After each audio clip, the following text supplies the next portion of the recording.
Let's think about this. Objects on the other side of the pane appear closer than they really are.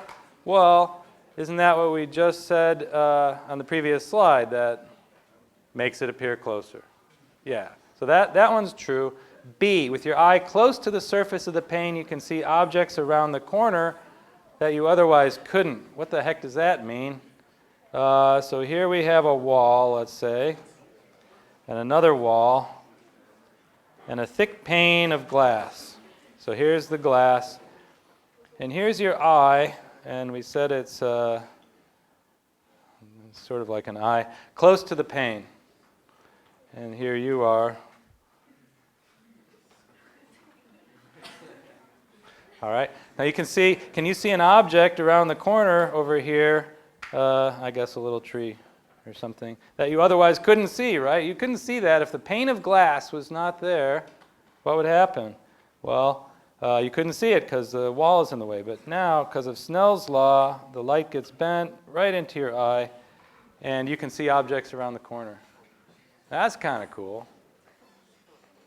I actually have seen this once. I got to visit this laboratory in Switzerland where they deal with very highly radioactive stuff, including like nuclear fuel rods and stuff. And it was behind a 1 meter thick lead glass thing. So you could see through this thing, but it looked really weird and distorted looking through that window.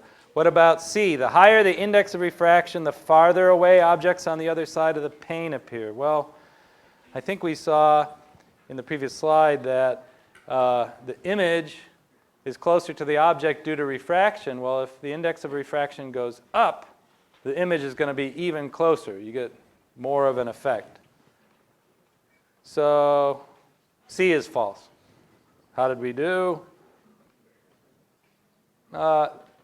Almost a majority of you picked C, but there's a pretty good split between the different questions. So let's move on. Let's talk about converging lenses. Now if we go from a flat piece of refracting material to a curved piece of refracting material, this is what happens. And here we have an example of that with a laser. Let's see if I can do this. So with one beam, the further away from the center of the lens, the more the beam is bent.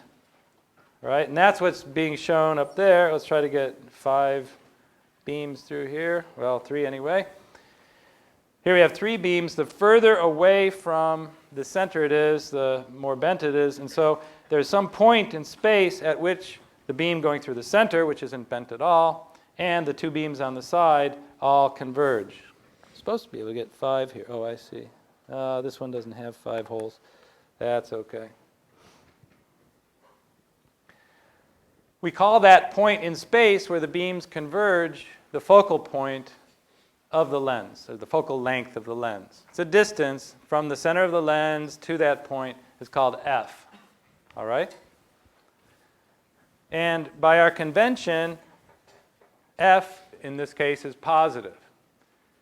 So we kind of use the term converging lens and convex lens, and sometimes people call them a magnifying glass, as we'll see why that's the case. And it's a lens where the surface is curved outwardly.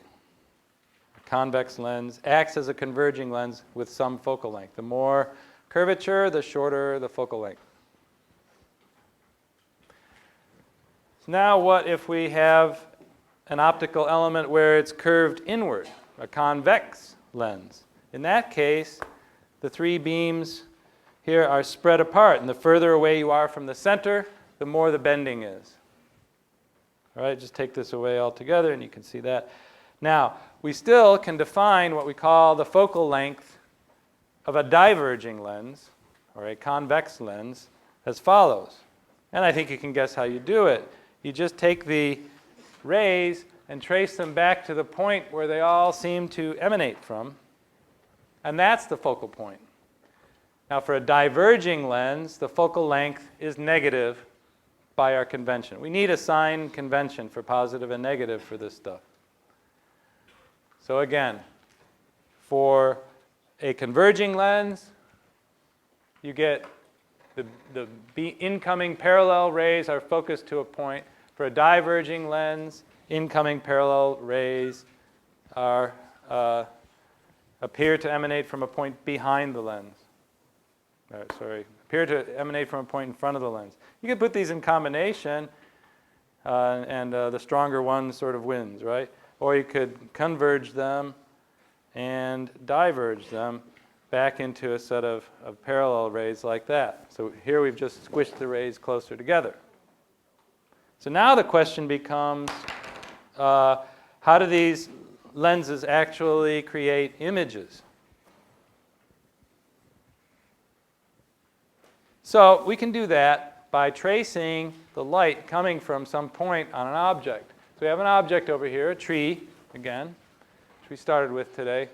And ordinarily, it's best if you're going to do this sort of ray tracing, and you'll be doing it in DL and in the FNTs, it's best to do it with a ruler, first of all, so you can draw nice straight lines.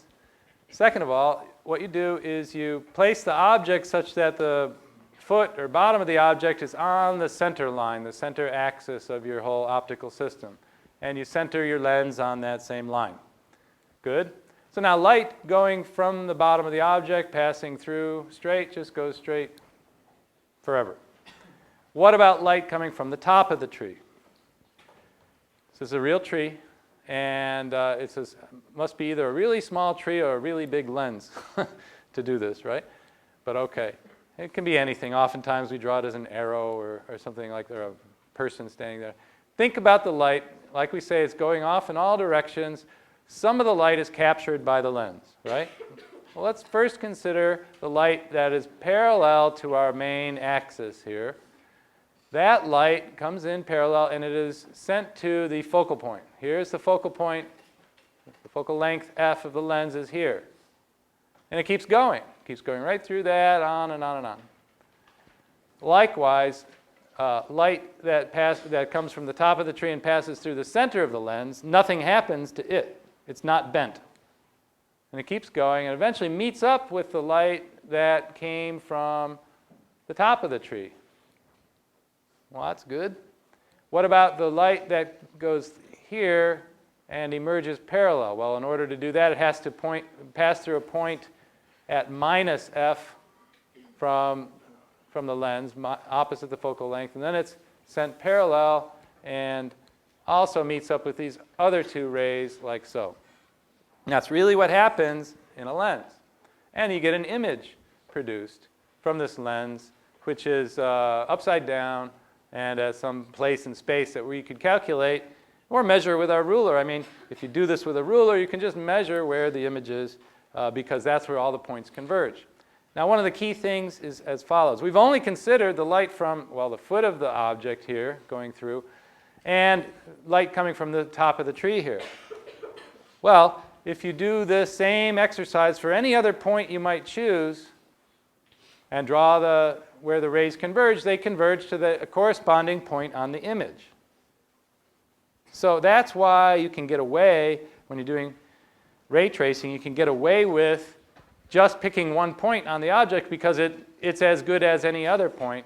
And wherever this point on the object lands, you can assume that it's proportional for all the other points on the object. So the image is made up of this sort of thing happening for every single point on the object.